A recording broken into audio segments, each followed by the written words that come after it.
Bonjour, ici Jean-Luc Henry de Révolution Fermentation. Je vais vous montrer aujourd'hui comment aromatiser votre kombucha. On va faire un kombucha au gingembre et miel. Donc, la première étape déjà, c'est de faire un kombucha. Il y a 10-15 jours, on a fait un thé sucré, on a rajouté la mère de kombucha à l'intérieur et on l'a recouvert d'un tissu et on l'a laissé fermenter sur notre comptoir à température pièce. Là, au bout de quelques jours, on a commencé à goûter, on a vu que c'était de moins en moins sucré, de plus en plus acide. Et là, ce matin, ce qu'on a fait, c'est qu'on a goûté.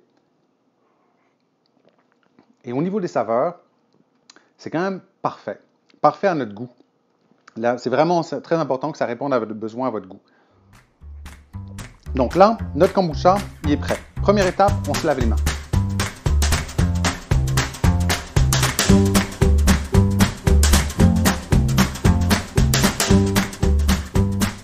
Et là, ce qu'on va faire maintenant, c'est qu'on va récupérer la mère de kombucha pour la prochaine recette. Donc, on met la main à l'intérieur. Vous allez voir la première fois, vous allez aimer ça. Même la deuxième fois aussi. Ça va être très surprenant. Donc là, il y a plusieurs mères parce qu'en fait, je fais la collection des mères. Donc, là, c'est prêt. On a un kombucha nature. Vous avez la possibilité de le filtrer, ce kombucha. Attends 2 secondes. Vous avez la possibilité de le filtrer, ce kombucha, mais vous avez aussi la possibilité de le laisser tel quel. Là, pour la conservation de votre mère, vous avez besoin de garder du kombucha qui va vous servir pour votre prochaine recette. Gardez bien 10% de la prochaine recette, donc 10% en tout cas. On expliquera les calculs dans un cours un peu plus en détail. Donc ça, au frigo pour la prochaine recette. Là, on se retrouve avec du kombucha nature. Et on va vouloir l'aromatiser, comme je vous disais, miel et du gingembre. Il y a plein de techniques pour le faire, mais on va utiliser une technique que j'aime bien, je trouve ça très très pratique. Donc on va sortir le blender.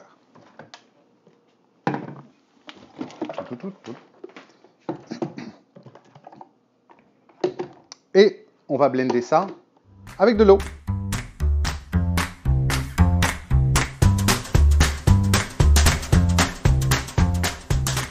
Donc là, je viens de blender le gingembre avec de l'eau, tout simplement un petit peu d'eau, un petit peu de gingembre. Et je vais y aller progressivement. Je vais ajouter progressivement les ingrédients pour voir un petit peu, pour tester un petit peu la saveur, ce que ça va donner. Donc déjà, je vais ajouter un petit peu de miel à l'intérieur. Pas trop parce que c'est difficile à enlever le miel une fois que c'est rajouté. Même chose pour le sucre, même chose pour le gingembre. Le gingembre, j'ai utilisé un petit tamis. Parce que ça peut être très fort et puis la pulpe, on n'en veut pas nécessairement.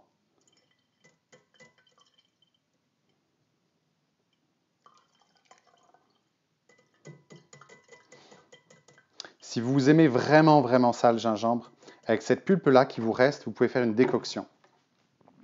Et là, on va brasser.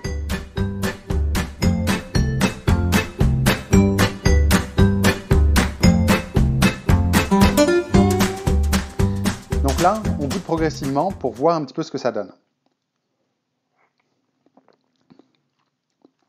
Plus de gingembre, un petit peu plus de miel.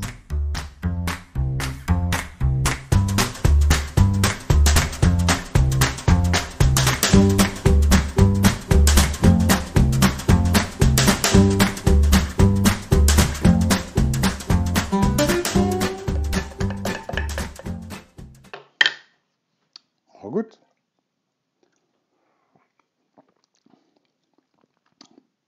Parfait. Maintenant, quand c'est prêt, on va pouvoir verser directement dans les bouteilles pour faire en sorte de développer le pétillant, puis directement au frigo. Là, juste pour vous donner un ordre d'idée, on a rajouté, en fait, on a blendé à peu près 3 cm de gingembre, un petit morceau de 3 cm, et on a rajouté à peu près un quart, même pas un, je dirais à peu près 1/5 de tasse de miel. Donc, pour l'embouteillage, on a besoin de bouteilles et on a besoin d'un entonnoir.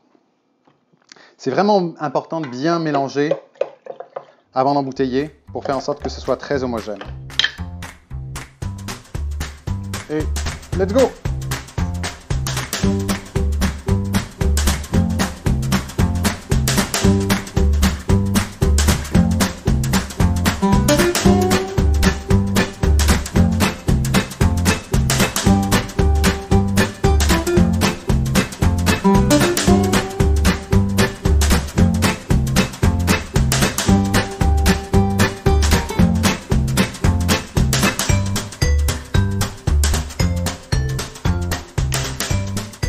Et voilà, nous avons maintenant 3 bouteilles et demie de kombucha, gingembre et miel.